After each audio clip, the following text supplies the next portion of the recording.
오늘은 강권하는 사랑이라는 주제로 말씀을 전하도록 하겠습니다.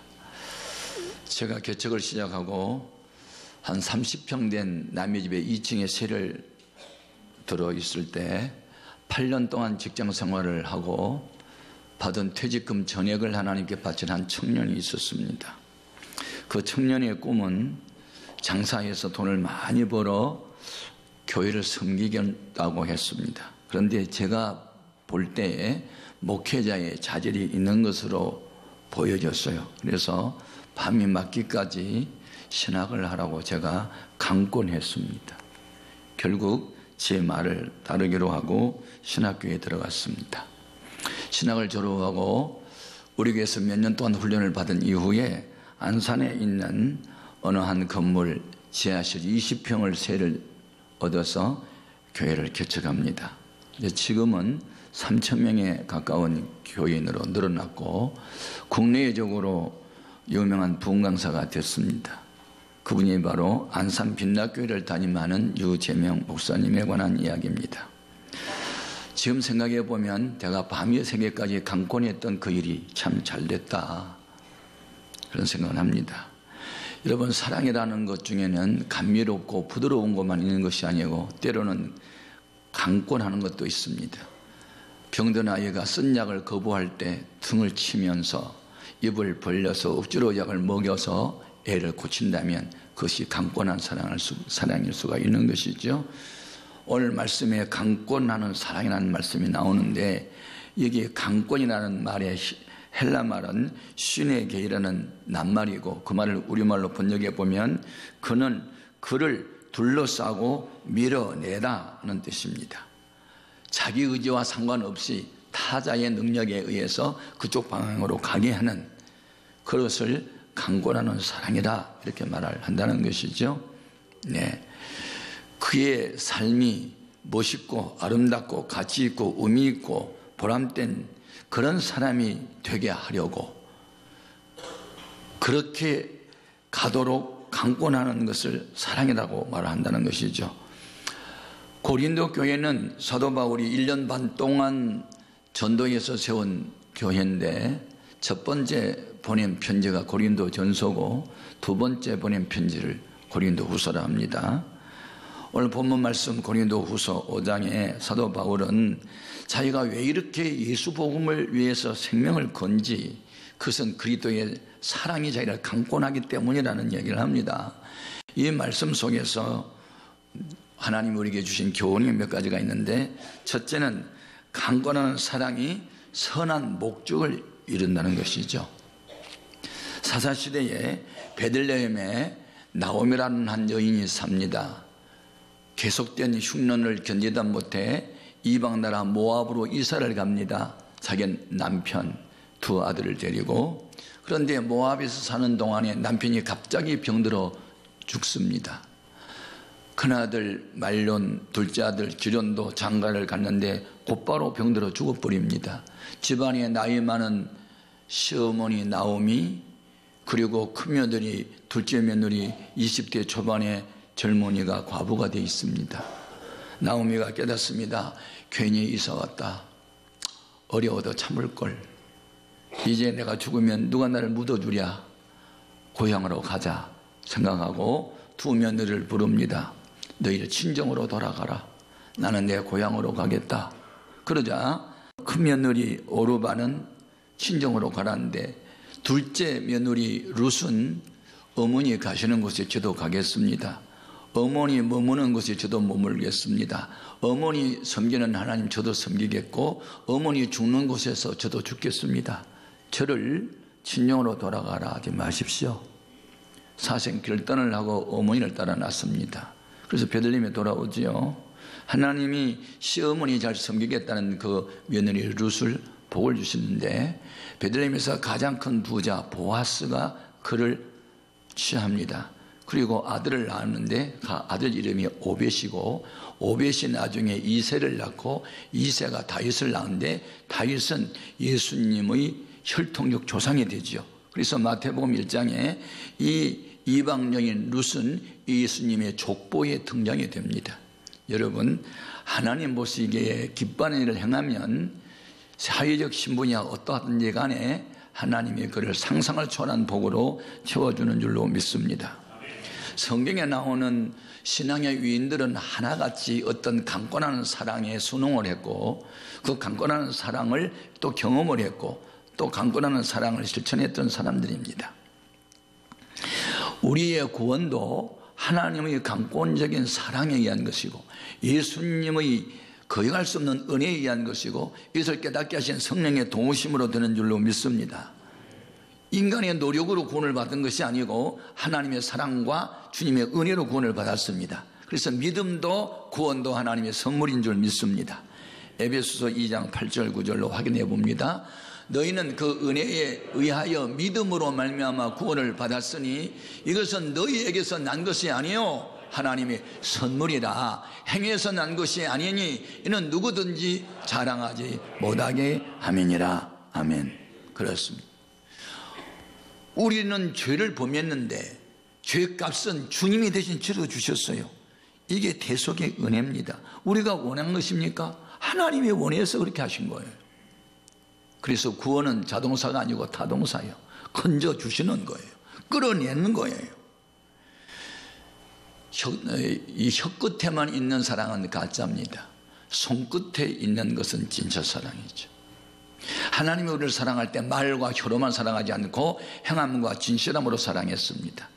로마서 5장 8절 이하에 확인해 봅니다. 우리가 아직 죄인 되었을 때에 그리스도께서 우리를 위하여 죽으심으로 하나님께서 우리에 대한 자기의 사랑을 확증하셨느니라. 그러면 이제 우리가 그의 피로 말미암아 의롭다 하심을 받았으니 더 그로 말미암아 진노하심에서 구원을 받을 것이니 곧 우리가 원수 되었을 때에 그의 아들이 죽으심으로 말미암아 하나님과 화목하게 되었은즉 화목하게 된 자로서는 더욱 그의 살아나심으로 말미암아 구원을 받을 것이니라. 아멘. 네. 하나님이 우리를 조건 없이 사랑하셨습니다. 그리고 우리의 죄값을 그의 아들로 하여금 담당하게 하셨습니다. 그 은혜로 말미암아 구원을 받았습니다. 거역할 수 없는 사랑에 의한 것인 줄로 믿습니다. 그런데 우리는 그 사랑을 깨닫지 못하고 자행자지하며 자기 고집대로 살 때 많습니다. 그럴 때마다 성령님께서 한탄하시고 근심하시며 우리 안에서 우리가 기도하지 않던 기도를 성령님이 대신해 주십니다. 이 영혼을 깨우쳐 주시고 주 앞에 바로 서게 해달라고.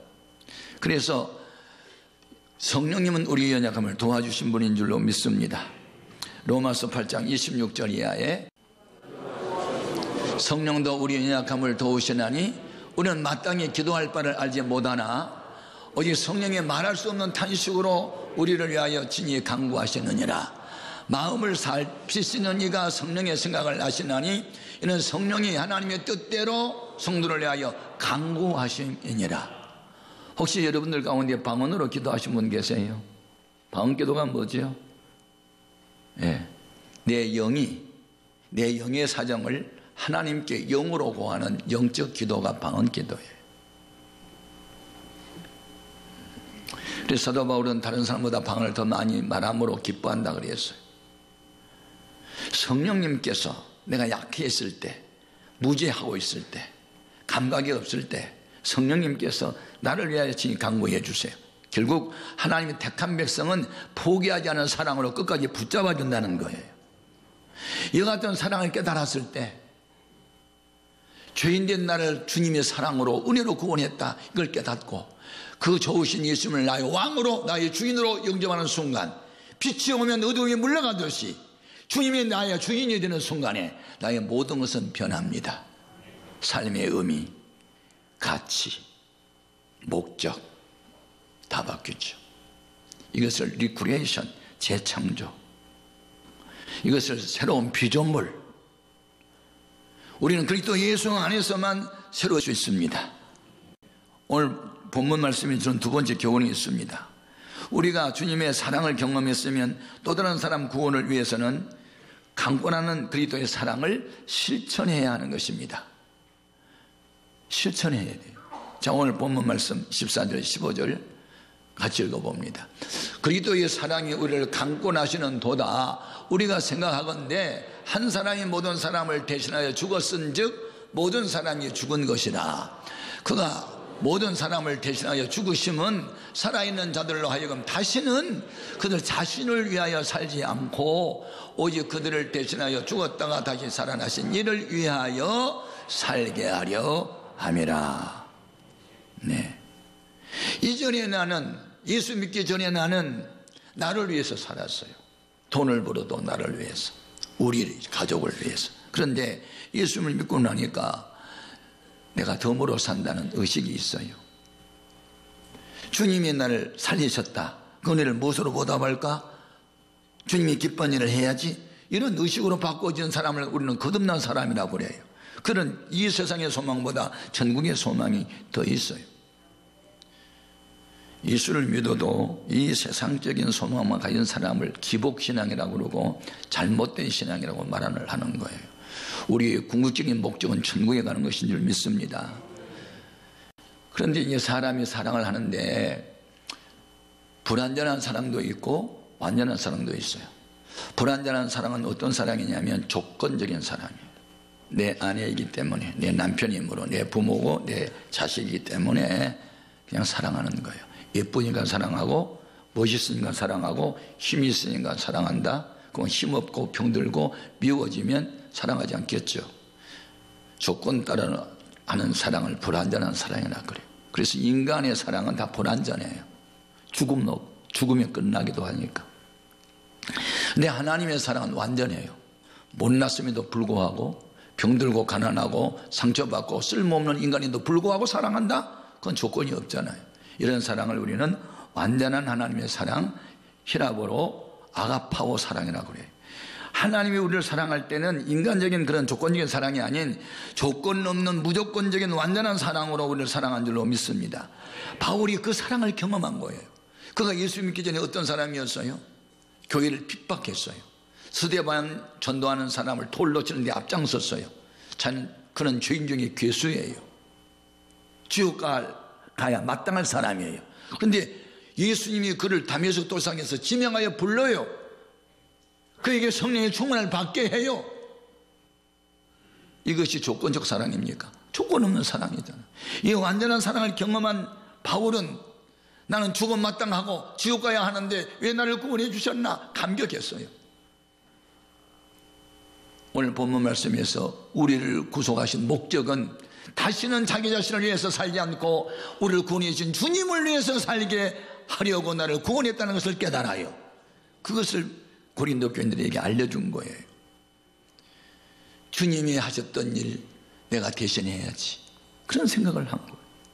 주님이 세상을 떠났고 주의 영이 나에게 임했으면 주님이 하신 일을 내가 대신해야지. 주님은 이 세상에 계시는 동안에 세 가지 일을 하셨어요. 마태복음 4장 23절이야. 예수께서 온 갈릴리에 두루 다니사 그들의 회당에서 가르치시며 천국 복음을 전파하시며 백성 중에 모든 병과 모든 약한 것을 고치시니. 여기에서 가르치심, 티칭, 모르는 것을 깨우쳐 주심, 복음을 전파함, 씨를 뿌림, 프리칭을 하시고 약한 것과 병을 고치셨다, 힐링, 세 가지 일을 주님이 하셨어요. 그 예수님을 영접하는 바울, 그 예수의 영이 그와 함께하는 바울, 그를 통해서도 주님이 하셨던 일을 그대로 재현할 수 있었으니 이런 사람을 가리켜 그리스도께 속한 자, 그리스도를 닮은 자, 영어로 크리스천, 리얼 크리스천, 진실된 크리스천, 주님이 함께하는 사람, 우리는 그런 사람이 되어야 될 줄로 믿습니다. 바울이 예수님이 하셨던 삼재 사역을 그냥 하기 위해서 생명을 내던지고 살았더니 그때보다 하나님이 그와 함께 하셨어요. 사도행전 19장 11절 이해합니다. 같이요. 하나님이 바울의 손으로 놀라운 능력을 행하게 하시니 심지어 사람들이 바울의 몸에서 손수건이나 앞치마를 가져다가 병든 사람에게 얹으면 그 병이 떠나고 악기도 나가더라. 놀랍죠. 여기서 11절을 보면 주격이 하나님이잖아요. 하나님이 바울의 손으로, 여기에서 주인공이 하나님이잖아요. 바울이 병을 고친 게 아니잖아요. 하나님의 바울의 손을 통해서 하나님이 함께한 모세, 그가 손에 잡은 지팡이를 가지고 바다 위로 내밀면 바다에 길이 생기고, 그 지팡이로 반석을 치면 생수가 솟아나. 지팡이가 생수를 솟게 합니까? 아니에요. 하나님이 함께한 모세를 통해서 반석의 샘물이 솟아난 줄 믿습니다.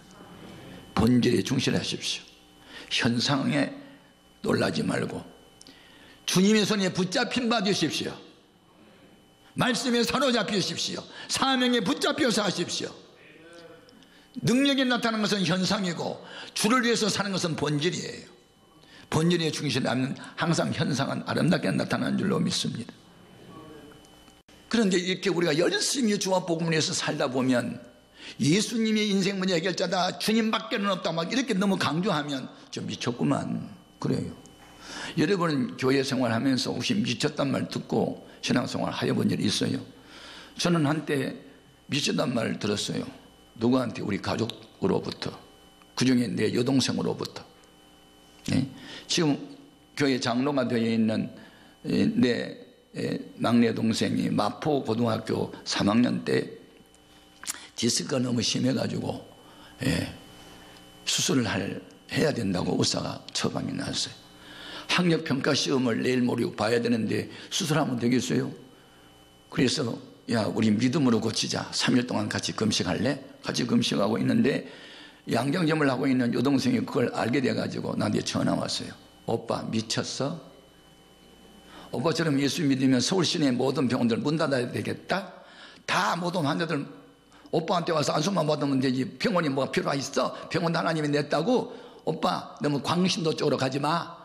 오빠 돈 없으니까 그러지? 돈은 내가 낼 테니까 빨리 입원시켜 수술시키자. 그래서 우리 지금 금식 중이라 금식하지 말고 빨리 수술하래. 동생 말 들었을까? 하나님 말씀을 내가 들었을까? 물어보는 내가 바보지. 그런데 너무 전화에다가 톤을 높여가지고 오빠 미쳤어, 오빠 강신도야 막 그래서 하나님이 다 듣는다, 빨리 전화 끊어. 그래서 내가 먼저 끊었어. 끊고 나니까 겁이 나. 만일 금식기도 하고 병이 안 고치지면 나 진짜 미친놈 되는데, 그래가지고 얼마나 기도를 빡세게 했을까. 주여 아버지, 그러니까 기도하였어. 그리고 3일 금식하고 허리 붙들고 기도했는데 기도를 받다가 푹 쓰러졌어. 온 몸이 막 불이, 성령의 불이 뜨겁게 임하니까 나중에 잠에서 깨어났는데 안 아프다는 거요. 이게 하도 너무 신기해가지고, 야 오늘 학교 갔다 오는 길에 그 명동에 매진한테 빨리 가봐. 가서 엑스레이 딱 찍어봤는데 지난 일주일 전에 찍은 사진하고 오늘 사진하고 이렇게 대조해 보니까 이게 삐져나온 신경들이 다 들어가가지고 지금도 안 나와. 그래서 그때 학력평가 시험 잘 치고 고려대학 졸업하고 학사장교 갔다 와서 대한항공 취직하고 과장으로 있다가 나와가지고 여행사하고, 그래서 우리 교회 장로 되고 우리 교회 건축할 때 1억도 헌금하고 얼마 전에 또 교회 부스 살 때 1,000만 원도 헌금하고 이러면서 지금 잘 자라고 있어요. 그러면 나보고 광신도라고 오빠 미쳤어 하는 내 여동생, 요즘에 우리 여동생도 나랑 같이 미쳤어. 그래서 미국에 이민 가는데 얼마나 신앙생활 잘하고 목사님 잘 섬기는지 그 아이도 지금 광신도가 됐어. 그런데 결과는 큰아들은 의대 교수가 되고 둘째 아들은 검사가 되고 하면서 그렇게 잘 살아. 여러분 신앙생활 할 때 미치게 잘해야 돼. 미쳐야 돼. 미쳐야 돼. 그래서 제가 한때는 찬송을 이렇게 불렀잖아요. 미치기를 원합니다. 예수님께 미치기를 원한다고. 진짜 미쳐버렸어 나는. 지금도 약간 미친 게가 있어. 미쳤다는 말은 꼭 크레이지가 되고 사이코가 됐다는 뜻이 아니라 주님의 수준이 미쳤다, 그렇게 해석을 나는 하는 거예요. 아멘. 여러분 예수를 믿고 간증할 것이 없다, 그건 처음담이 없다는 뜻인데, 여러분 우리 하나님은 살아계세요.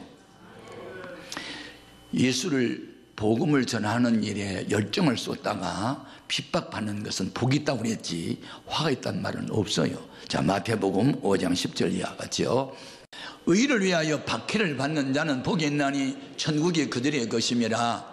나로 말미암아 너희를 욕하고 박해하고 거짓으로 너희가 거슬러 모든 악한 말을 할 때에는 너희에게 복이 있나니 기뻐하고 즐거워하라. 하늘에서 너희의 상이 큼이라.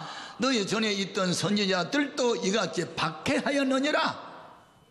예수님도 미쳤단 말 들었고 사도 바울도 미쳤단 말 듣고 오늘날 이 교회 안에도 몇 사람은 미친단 말 듣고 신앙생활 하는 사람이 있는데, 그때 쫄거나 약해서 뒤로 물러서지 말고 담대하게 전진하십시오. 임전 무태 화랑 오개 가운데 전쟁터에 나가면 뒤로 물러서지 않는다. 우리 크리스찬들도 영적 전쟁에서 물러서지 않는다. 전쟁만 있다. 그때 주의 성령이 함께한 줄로 믿습니다. 사도 바울은 오늘 본문 말씀을 통해서 세 번째 준 교훈이 있어요. 그것은 주님의 사랑은 영적 사랑이라는 거예요. 교회에서 무슨 사랑하니까 혈통적 사랑이나 육정적 사랑이나 이성적 사랑으로 접근하면 안 돼요.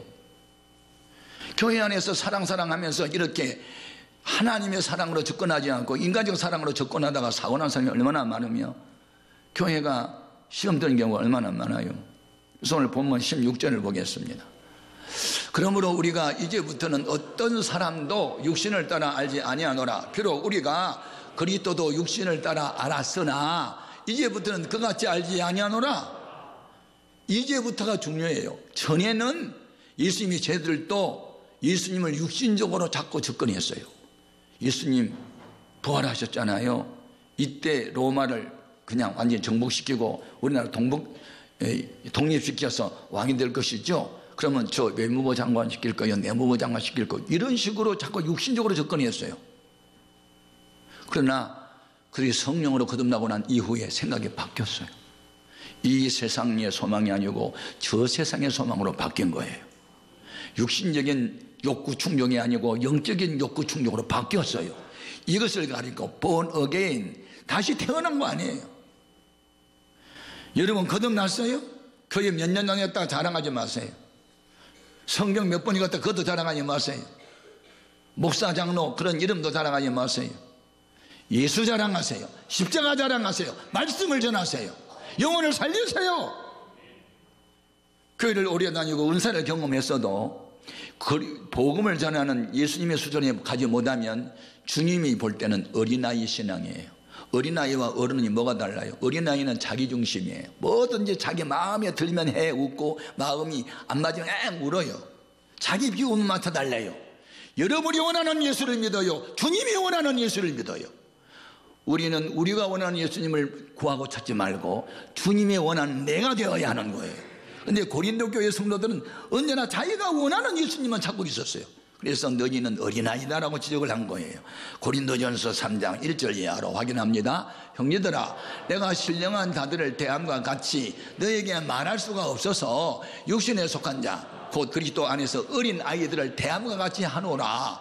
내가 너희를 저주로 먹이고 바보로 아니하였노니 이는 너희가 감당하지 못하였습니까니와 지금도 못하리라. 너희는 아직도 육신에 속한 자로다. 너희 가운데 시기와 분쟁이 있으니 어찌 육신에 속하여 사람을 따라 행함이 아니리요. 예수를 따라 행하지 않고 사람을 따라 행하는 거예요. 교회 안에서 성경 말씀을 말하지 않고 사람이 만든 제도를 갖고 말을 하고 이 세상을 본받으려고 그러고, 여러분 이 세상에 잘못된 것을 교회가 깨우쳐주고 그들을 끌어가는 게 교회지 세상을 따라가요? 교회가 방조와 같아요. 배 안에 물이 들어오면 침몰해요. 왜 교회가 세속화 되냐고요. 왜 세상 것을 자꾸 도입하냐고요. 우리는 하늘의 것을 도입하고 예수님의 것을 가지고 말씀을 가지고 거룩을 지켜서 세상을 변화시키는 빛들로 드러나야 될 줄로 믿습니다. 우리 모두는 살아계신 하나님을 찬양하며 삽시다. 강권한 사랑 때문에 오늘 내가 여기 존재한다면 우리도 누군가를 강권한 그리스도의 사랑으로 전도해서 그의 영혼을 구원의 자리에 오게 합시다. 그들도 우리가 경험한 하나님을 경험할 수 있게 합시다. 그들도 천국에 대한 소망을 갖게 하십시다. 오늘의 교회의 사명입니다. 그래서 수많은 영혼을 여러분이 구원으로 인해서 열매가 맺기를 주님의 이름으로 축복합니다. 기도하겠습니다.